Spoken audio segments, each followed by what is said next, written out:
Bienvenue à tous mes chers Moonies dans le podcast Come on the Moon. Alexane, je suis ravie de vous accueillir dans ce podcast où nous parlerons entrepreneuriat bien sûr.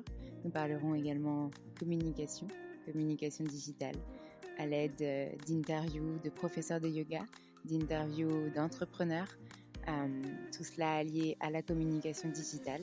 Il y aura certains épisodes dédiés à des interviews, d'autres épisodes spéciaux Come on the Moon et des épisodes également sur le cycle lunaire allié à chaque mois pour les entrepreneurs. J'espère que ces nouveautés vous plairont et n'hésitez pas à nous faire vos retours par message, par mail, en laissant des petites étoiles sur les plateformes dédiées comme Apple Podcast, des commentaires. Ça nous fera très très plaisir d'échanger avec vous. Je vous souhaite une très bonne écoute.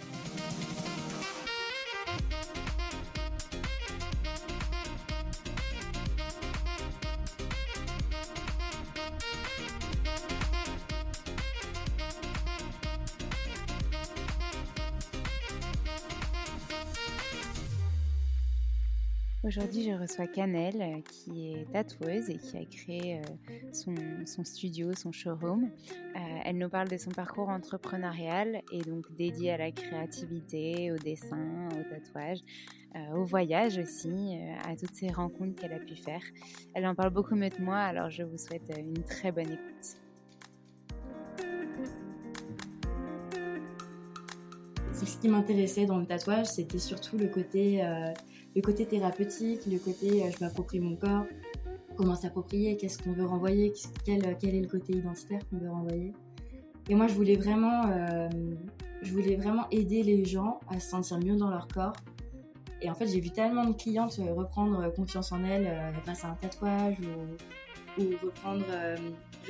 réapprendre à aimer une partie de leur corps grâce à ça. Et c'est comme ça un peu que j'ai trouvé ma patte déjà, en m'inspirant de gens qui faisaient de l'art mental, mais aussi en me demandant mais qu'est-ce que tu veux faire via ça et comment est-ce que tu peux t'aligner avec tes valeurs en fait.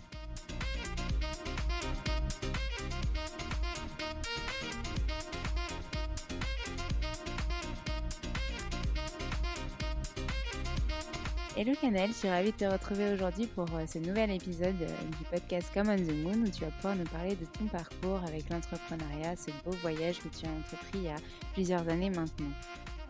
Hello Alexane, merci de me recevoir et oui, écoute, je vais tout te raconter sur mon parcours.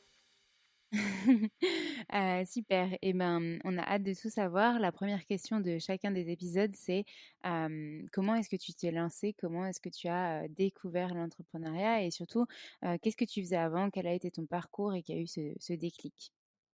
Alors moi, donc, je suis aujourd'hui tatoueuse, ça va faire 6 ans que je tatoue et j'ai mon entreprise depuis 4 ans. Et en fait, avant ça, j'ai fait des études d'anglais, donc pas grand-chose à voir, mais j'ai toujours dessiné.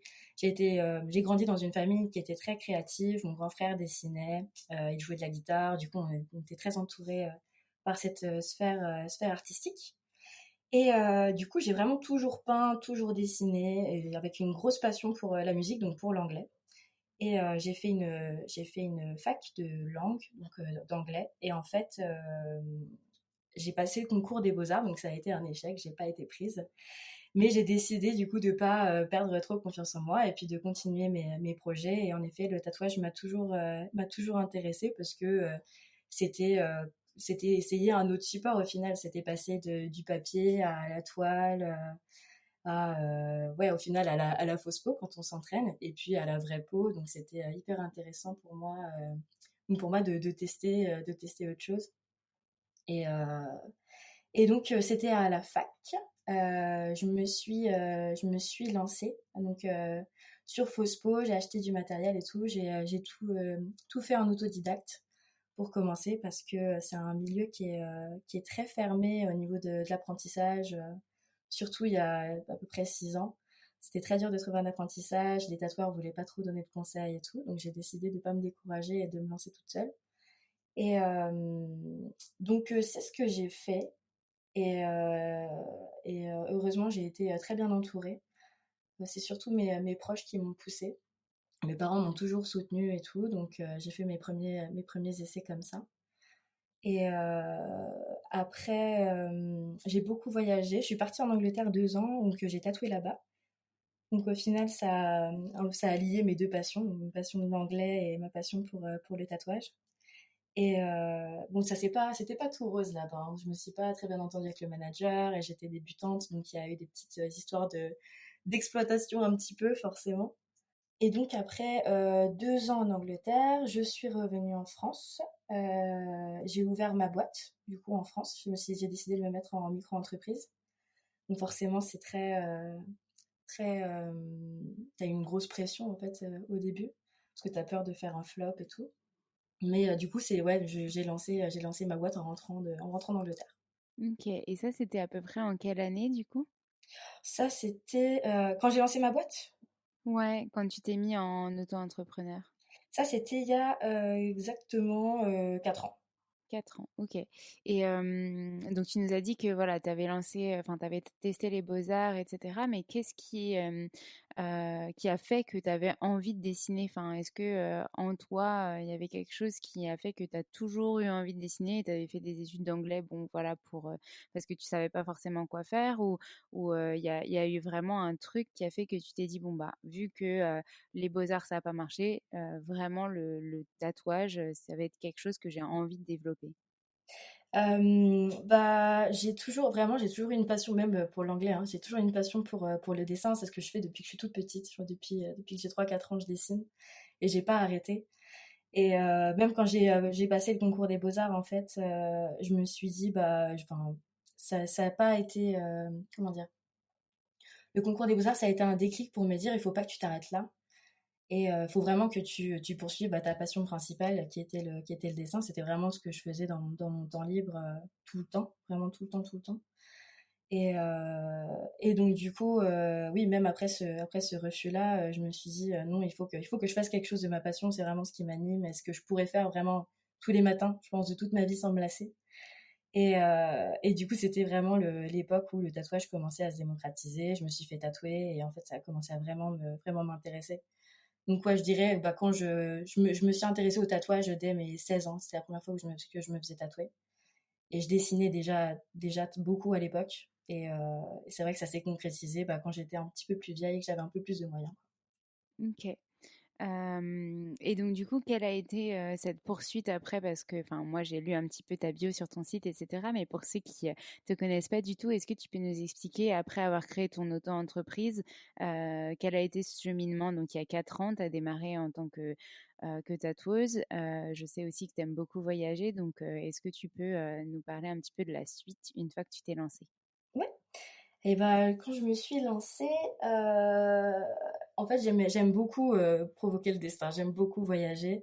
Je sais que j'ai un métier qui me permet de bouger énormément où je veux. Donc, si tu as un bon book et ben que tu es très sociable, hein, tu peux travailler à peu près n'importe où. Donc, du coup je jonglais un peu entre mon temps passé dans mon petit shop privé donc vers Orléans. Et en fait, j'avais envoyé, il y a des groupes Facebook pour les tatoueurs, Mmh. tatoueurs sans frontières un peu. Et j'avais envoyé des messages en présentant mon travail, en disant bah, je suis dispo pour faire des guests à droite à gauche, si les gens ont besoin, si le style convient et tout. Et du coup, j'ai eu quelques tatoueurs qui m'ont contacté. Et c'est devenu des potes maintenant. Donc, tu te déplaces, tu vas en guest chez d'autres tatoueurs, tu rencontres du monde, tu te crées un petit réseau, tu te fais plus connaître dans différentes régions. Et c'est comme ça, ouais, que tu te crées un bon réseau artistique et un bon réseau professionnel aussi. Et donc oui, j'ai fait pas mal de shops. Je suis partie à Paris, je suis partie à Lyon, j'ai parti 6 mois à La Réunion aussi récemment, tatouer là-bas. OK. Je suis d'origine réunionnaise, donc l'île était très ciblée. OK, super. Donc une grande voyageuse, digital nomade, pas trop digital puisque quand on tatoue, on est on est quand même en présentiel avec la personne. Oui, c'est clair. Ce que je voulais savoir, c'était, tu dis que tu t'es formée un peu en autodidacte parce qu'effectivement, il y a pas vraiment de formation pour devenir tatoueur. Mais j'imagine que toutes ces rencontres avec ces autres tatoueurs, ça t'a permis, d'apprendre peut-être des techniques, savoir quelle encre tu avais envie d'utiliser et cetera et surtout peut-être trouver ta patte. J'ai l'impression qu'un tatoueur, enfin, il y a vraiment un style propre. Enfin, pour moi qui suis tatouée, j'ai vraiment choisi le tatoueur que je voulais parce que je voulais tel type de dessin. Donc j'imagine que toi, ça a été pareil. Peut-être ça a été un chemin aussi pour toi de trouver ta patte. Oui, carrément, oui, oui. C'est vrai que j'ai beaucoup appris. Bah, de toute façon, on apprend de nos rencontres, hein, dans la vie en général. Là, oui, au fil des rencontres, j'apprenais sur les encres, bah, sur les techniques, c'est sûr, sur ce qui était plus pratique, même pour la cicatrisation. Ça, c'était vraiment très enrichissant. Après, pour ce Mhm. qui est de ma patte, en fait, c'est dur, ouais, c'est très très dur en fait dans le milieu artistique déjà de se démarquer. Parce que tout a déjà été fait, surtout maintenant. Tout a déjà été fait. Du coup, c'est un peu déprimant. On n'arrive pas à se démarquer. On a du mal à s'inspirer d'ailleurs parce qu'on est tellement assailli d'images H24, même sur les réseaux. On se compare, on est sans cesse en train de se comparer. Donc c'est vraiment, ça a été vraiment dur de trouver mon propre style. Et puis, de toute façon, ça évolue même au fil des années, au fil des inspirations, ça c'est clair. Après, moi, je dirais que j'ai vraiment trouvé ma patte parce que ça s'est aligné un peu avec ce que je voulais apporter au monde, je dirais. Donc, j'avais déjà des inspirations très naturelles. J'aime beaucoup la nature, la méditation, tout ça.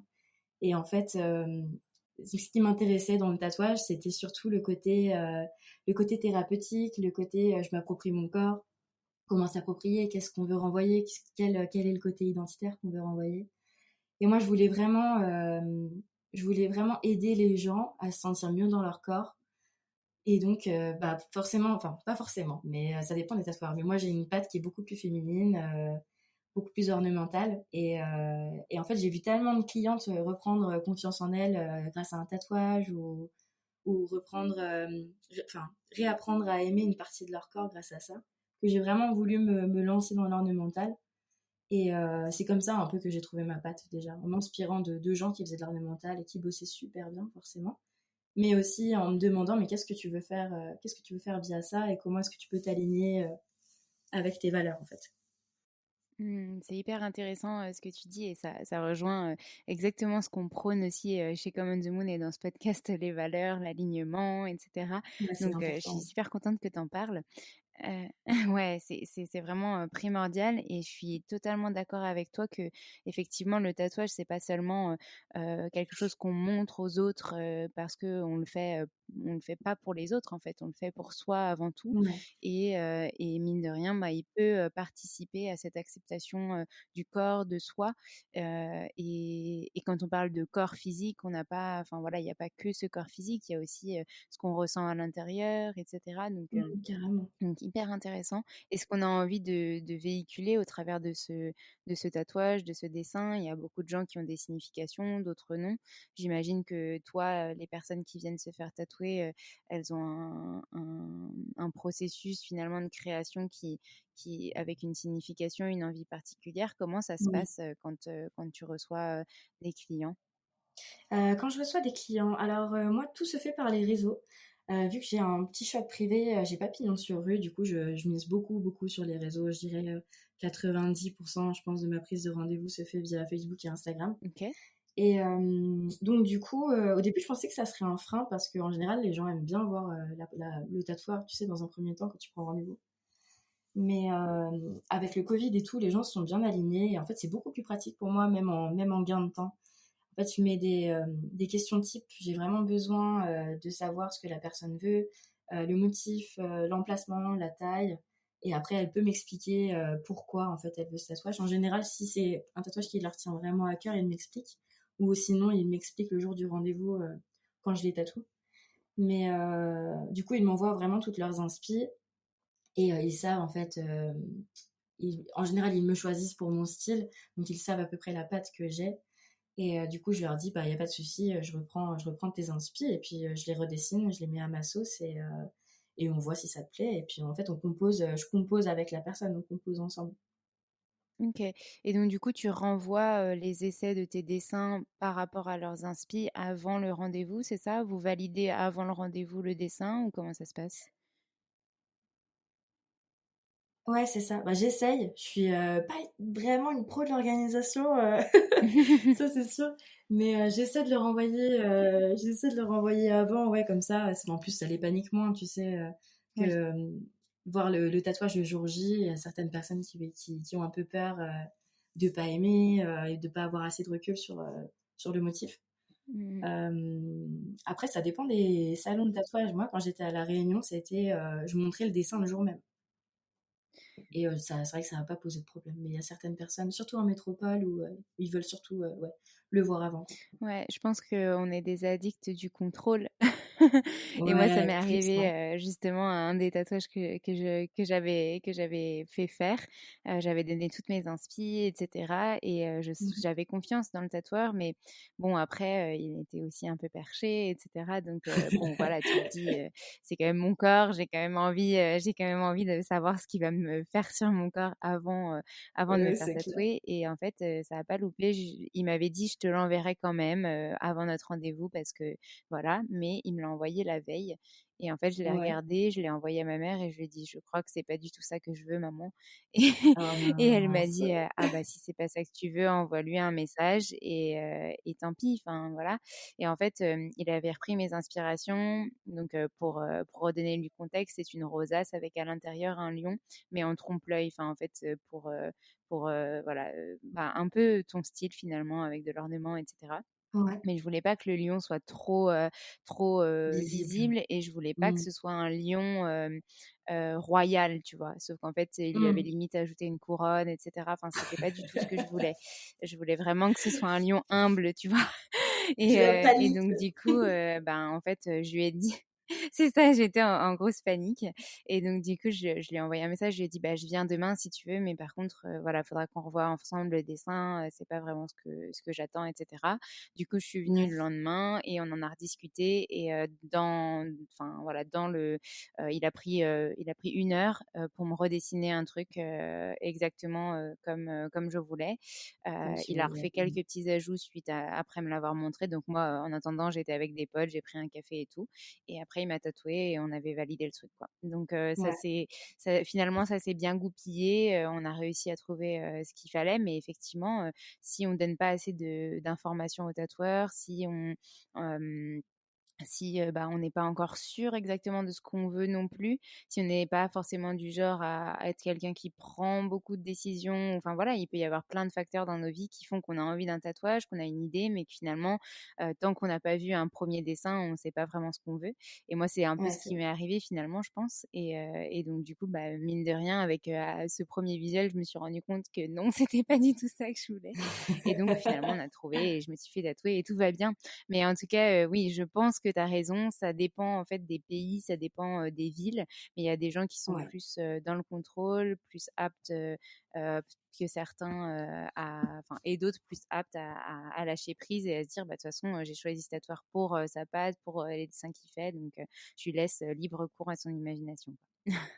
C'est vraiment, une question, oui, culturelle, une question de lâcher prise, de confiance aussi et oui, c'est ça, à La Réunion, c'est beaucoup plus à l'arrache, on va dire. Les gens sont beaucoup moins stressés qu'en métropole et du coup, on a plus de quartier libre pour le dessin et tout. Après, en Angleterre, c'était pareil. En Angleterre, la demande n'était pas du tout la même et on sortait des trucs, beaucoup plus originaux dans le sens où ça sortait plus de l'ordinaire.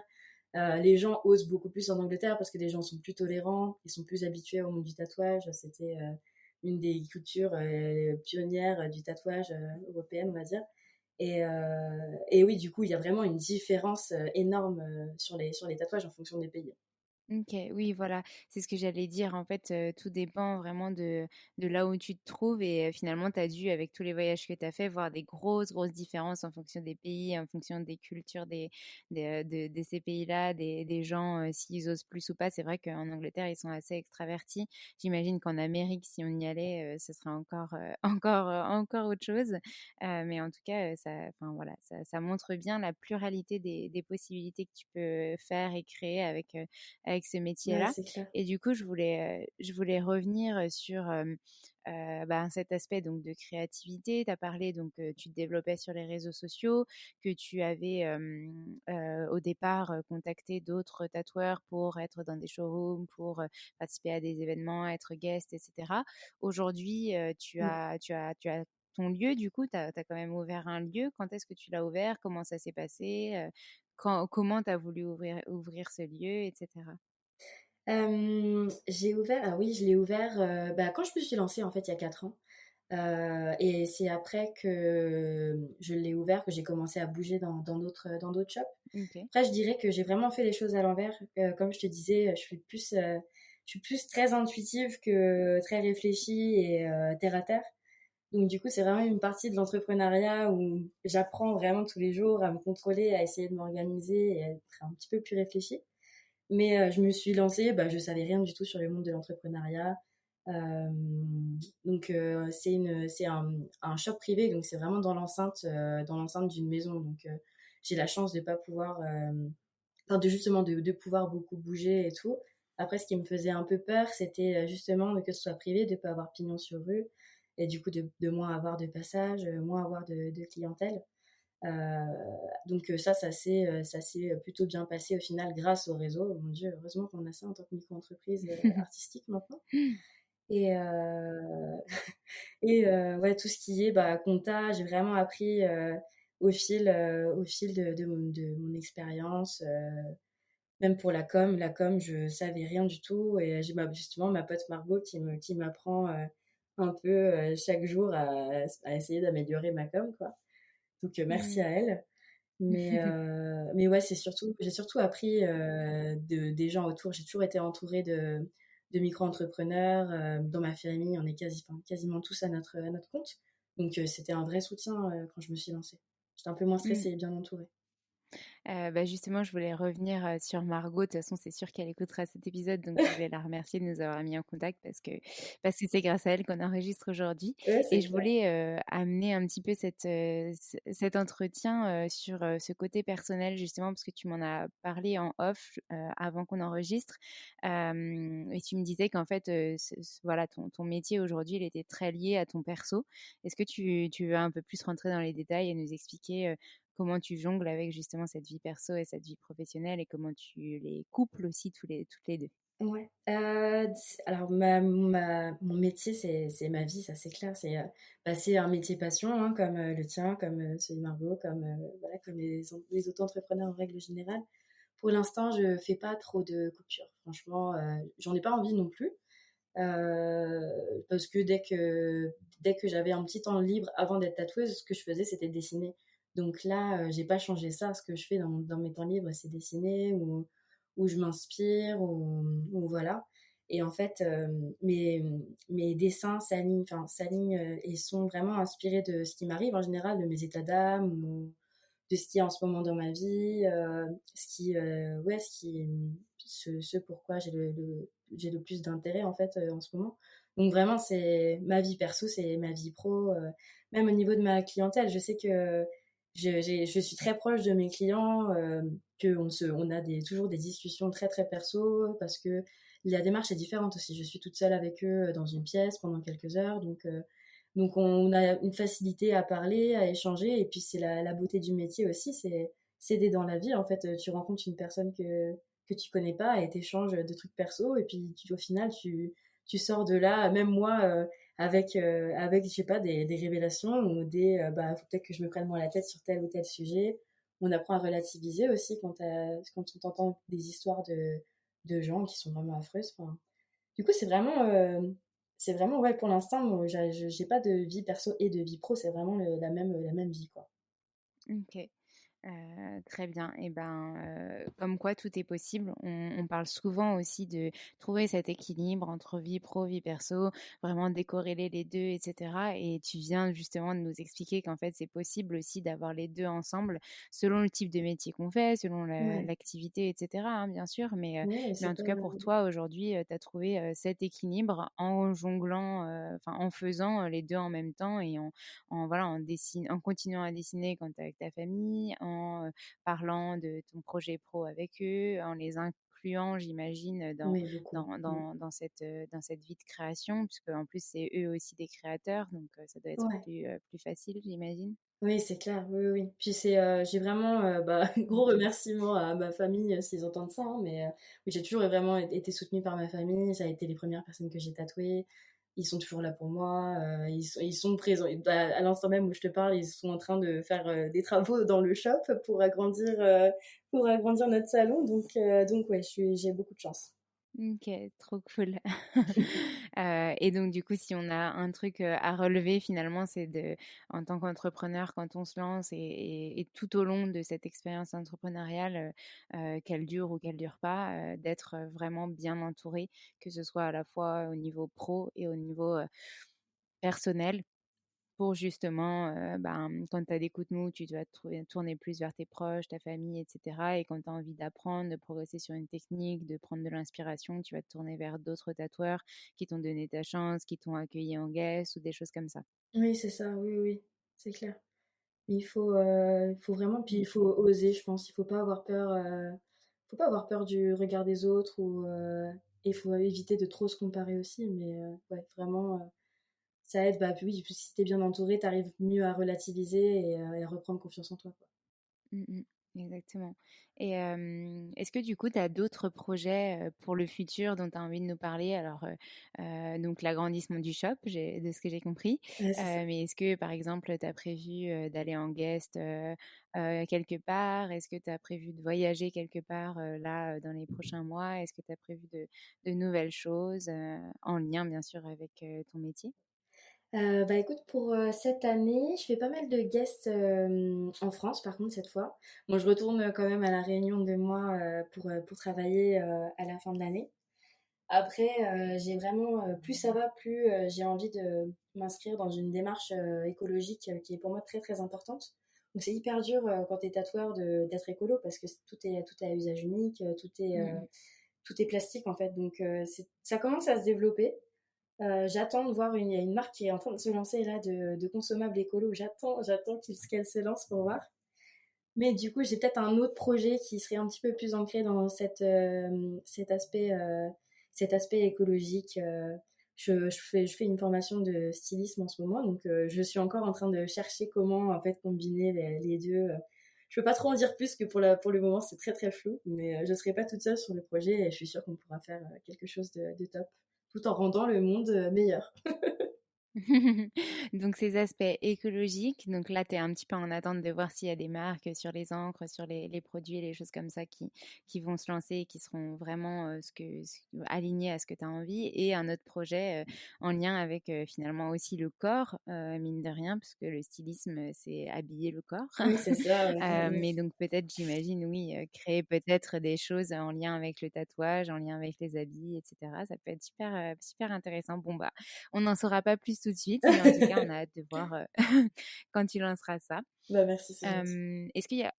Est-ce qu'il y a autre chose, que tu voulais, nous partager, des questions que je t'aurais pas forcément posées et qui voilà enfin, je sais pas, quelque chose que tu voulais, partager avec nous? Quelque chose que je voulais partager, c'est là, ouais, peut-être, un petit conseil pour les gens qui, bloquent un peu au niveau créativité, qui arrivent pas trop à se trouver. Mmh. Pitié, éloignez-vous des réseaux parce que, on est trop sollicités tout le temps et même on le voit avec sur les enfants, enfin, les enfants qui sont tout le temps fourrés sur les tablettes, des trucs comme ça, sur la télé, les écrans, ils ont beaucoup moins d'imagination. Hem Et en fait, ça joue énormément sur la créativité. Enfin, il faut vraiment passer du temps à regarder un mur blanc et ça t'inspirera plus que de scroller sur Instagram Mmh. où tu auras passé 50 minutes à te comparer à quelqu'un et à avoir un syndrome de l'imposteur en te disant que tu seras jamais à la hauteur. Donc ouais, juste à un moment donné, il faut souffler, il faut couper. il faut se mettre face à face avec une toile et un pot de peinture et juste voir ce qui va en découler, quoi. Carrément, je suis totalement d'accord avec toi. Est-ce que tu aurais d'autres conseils justement à nous donner pour stimuler sa créativité et surtout ne pas la perdre? Donc s'éloigner des réseaux, effectivement, se mettre voilà, faire le vide, se couper de nos écrans et se mettre avec une feuille, un stylo ou enfin un carton ou ce qu'on veut pour créer, pour imaginer des choses. Est-ce que tu as d'autres techniques que toi tu Ouais, c'est clair. utilises pour Mmh. te justement raviver cette créativité? J'imagine qu'elle est tout le temps présente, mais on a parfois tous des coups de mou en termes de créa. Ouais, c'est ça, en termes de créa, quand faut pas forcer, quand tu le sens pas, faut pas forcer parce que tu vas vraiment ça va te déprimer encore plus. Il y a des fois juste tu le sens pas, tu poses et puis tu verras ça le lendemain. Vraiment oui, s'éloigner des écrans, ne pas forcer quand tu te sens pas de le faire et puis, oser. Vraiment, il faut se détacher, il faut arriver à se détacher du regard externe et pas commencer quelque chose pour se dire: «Ah, il va falloir que ça plaise». Mais non, en fait, tu commences quelque chose, tu entames ton processus de création, en te disant: «Mais en fait, je le fais parce que j'ai besoin d'exprimer quelque chose ou j'ai besoin de faire Mmh. ça pour moi et après si ça plaît, tant mieux» et en général, quand tu fais les choses pour toi, ça plaira de toute manière. Mais vraiment arriver à ne pas avoir peur du ridicule, ne pas avoir peur, ouais, du regard extérieur et en fait, là, je pense que tu t'ouvriras des portes que tu même pas imaginées, ouais, des portes créatives que tu t'imaginais pas ou juste, ouais, en osant quelque chose, même un truc tout bête, je sais pas, tu es dans ta salle de bain, il y a des formes, avec, tes cheveux par terre, tu un truc et là, en fait, ça te lance sur un truc donc ouais. Carrément. Carrément, carrément. Je te rejoins complètement là-dessus, mais on voit très bien que tu es quelqu'un qui a l'habitude de créer parce que tout peut t'inspirer. Quand on n'est pas quelqu'un qui a l'habitude de créer, justement, clairement, un cheveu sur le sol dans ma salle de bain, bon, moi, ça pourra m'inspirer quelque chose, mais je sais que quelqu'un qui n'est pas du tout créatif, ça ne va pas du tout l'inspirer. Mais par contre, peut-être que ces personnes-là, justement, demain, quand ils se brosseront les cheveux, feront plus attention à ces cheveux qui sont tombés par terre. Mais Mais il faut, oui, c'est clair, il faut essayer de détacher, de voir des formes, il faut observer en fait autour de soi et l'inspiration, elle est partout. Elle est dans la nature, dans les couleurs, dans les formes, et ça c'est vraiment très important. Il faut juste regarder autour de soi. je prends des notes en même temps parce que j'aime beaucoup ce que tu véhicules, comme je t'ai dit. Et justement, je trouve que c'est hyper intéressant de se dire, Merci. ben, j'observe ce qui m'entoure parce que c'est grâce à ce monde des possibles, enfin, ce monde autour de moi, que je peux créer et être moi pleinement aussi, quoi. Et proposer de belles choses aux autres, bien sûr. Carrément, c'est clair. Euh, Ouais, est-ce, ouais, ouais, ouais, c'est vrai, ouais. est-ce que... Tout en évitant de faire trop de dégâts autour. Ouais, complètement. Trop de dégâts. Ouais. Euh, Est-ce que tu aurais d'autres des conseils par contre pour ceux qui aimeraient se lancer dans l'entrepreneuriat? On en a un peu parlé et tu te sens pas forcément légitime à le proposer, mais je suis sûre que tu as des très bons conseils à nous donner, en tout cas des choses qui t'ont servi toi quand tu t'es lancé ou des choses que tu aurais aimé avoir quand tu t'es lancé et qui sont maintenant mises en place mais qui ne l'étaient pas à ce moment-là. Est-ce que tu aurais des conseils pour des entrepreneurs qui osent pas pour l'instant sauter le pas et qui, peut-être en écoutant cet épisode, se diront: «Bon allez, OK, j'y vais». Ouais, en vrai, je pense l'identité visuelle, ça m'aurait aidé énormément avant de me lancer. Savoir quelle boîte tu lances, qu'est-ce que tu veux véhiculer, quelle couleur tu vas utiliser. Enfin, tu peux faire appel à une boîte de com et tout, il n'y a pas de souci. Enfin, voilà, mais moi, ça m'aurait aidé d'avoir eu une identité visuelle avant de démarrer. Ça aurait été, j'aurais fait une com plus propre que ce que j'avais fait, qui était clairement débutant quand j'ai commencé. Mais bon, écoute, j'ai appris de mes erreurs. Après, j'avais un autre truc, j'ai oublié ce que je voulais dire sur l'entrepreneuriat. Ah si, il y a un autre truc, pour moi c'est super important. Quand on est auto-entrepreneur ou dans l'entrepreneuriat ou quoi, je trouve ça hyper important de se dire qu'en fait, chacun de tes clients, il va participer à ton progrès. Donc il faut pas être hyper bougon et se dire ah j'ai pas envie, j'ai la flemme. Bah non, si tu pars de ce principe-là et que t'as pas envie et que t'as la flemme et que tu traites pas bien tes clients ou que t'es pas à fond avec chacun de tes clients. Bon certes on n'est pas parfait, forcément on ne sera pas à fond avec chacun de tes clients, mais au moins il faut essayer, il faut le vouloir et en fait t'es là grâce à tes clients, donc il faut bien te comporter, quoi. Faut pas prendre la grosse tête et vraiment donner le meilleur de toi-même chaque jour, parce qu'au final, tu as de la chance de pouvoir faire ce que tu veux, quoi. D'être en auto-entreprise, c'est quand même une chance énorme. Complètement, je suis complètement d'accord avec toi. Chacun de tes clients va participer à ton progrès. J'ai noté ce que tu as dit et c'est vrai. C'est vrai, c'est grâce à eux finalement que tu as un chiffre d'affaires à la fin de Ah ouais, l'année, que c'est tu clair. bouffes, etc. Effectivement. Bah ouais. Ouais, carrément, que tu te sens bien dans ta vie. Enfin, ils sont essentiels à ta vie, en fait. Mm. Tu nous as parlé aussi de s'entourer. Je dirais que c'est un des troisièmes conseils finalement que tu peux nous donner. Est-ce que tu en as d'autres? Tout. Ouais, bien s'entourer, bien sûr. Garder l'esprit ouvert. Parce que tu sais jamais, même si tu t'es lancé dans une certaine niche, au final, tu vas peut-être changer dans ta vie. Il y a quelque chose qui va se passer ou rencontrer quelque chose qui va te faire un bifurquer de niche, donc qui sera peut-être un peu plus aligné à tes valeurs. Faut pas être bloqué dans le contrôle parce que tu pourras jamais contrôler même ton chiffre d'affaires du mois prochain. Enfin, faut être vraiment relax, lâcher prise et ouais, enfin, être positif, quoi. Pour moi, c'est ça, hein. C'est une attitude, je trouve. Le positif attire le positif, c'est clair, et il faut choisir de voir le bon côté tout le temps, et surtout, oui, être dans le lâcher prise, parce que tu pourras jamais tout contrôler dans ta vie, ça c'est clair, et encore moins en auto-entreprise. Mm, ça, c'est sûr. Ça m'inspire beaucoup. Euh, Trop contente alors. Non, mais j'étais en train de le noter et de me dire oui, il faudrait que tu appliques un petit peu plus ce lâcher prise, même si tu le dis tout le temps à tes élèves ou des choses comme ça, tu devrais l'appliquer un peu plus. Mais c'est vrai que c'est pas facile, c'est un travail de toute une C'est vie. vrai, c'est facile de donner des conseils. C'est ça. Ouais, carrément, c'est clair, bah oui. C'est facile à dire, mais pas facile à faire, c'est sûr. Exactement. Est-ce que tu aurais, pour terminer cet épisode, parce que je crois qu'on devrait terminer sur de bonnes touches comme ça, peut-être une citation qui t'anime ou un truc que tu as envie de faire passer, peut-être une petite dédicace. Enfin voilà, j'aime bien à la fin de l'épisode proposer à la personne de rajouter ce qu'elle a envie de rajouter à cet épisode. Quelque chose. Ouais, moi, j'ai ma phrase phare, c'est vraiment le positif attire le Mhm. positif, ça c'est sûr.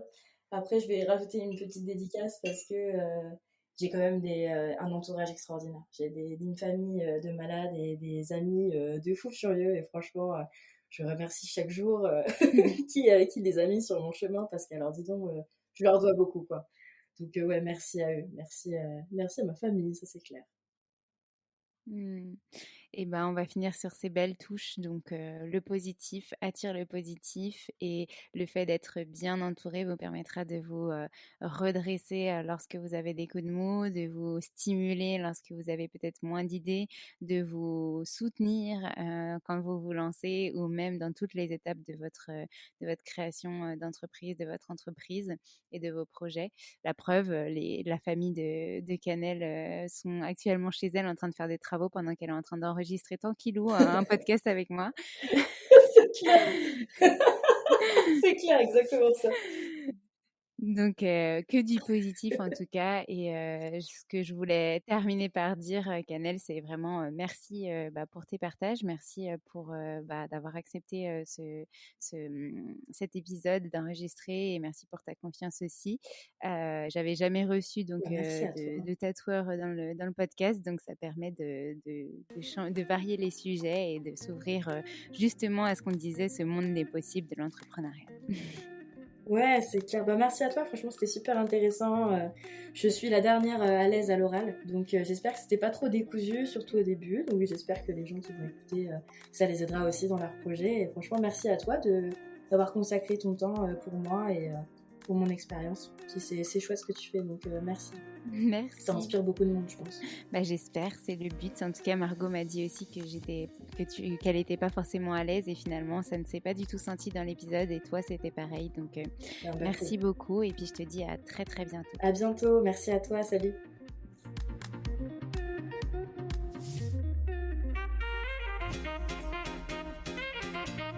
Merci à tous d'avoir écouté cet épisode. N'hésitez pas à nous laisser des étoiles et des commentaires sur les plateformes dédiées comme Apple Podcast et Spotify. Mais c'est aussi des messages privés, des commentaires.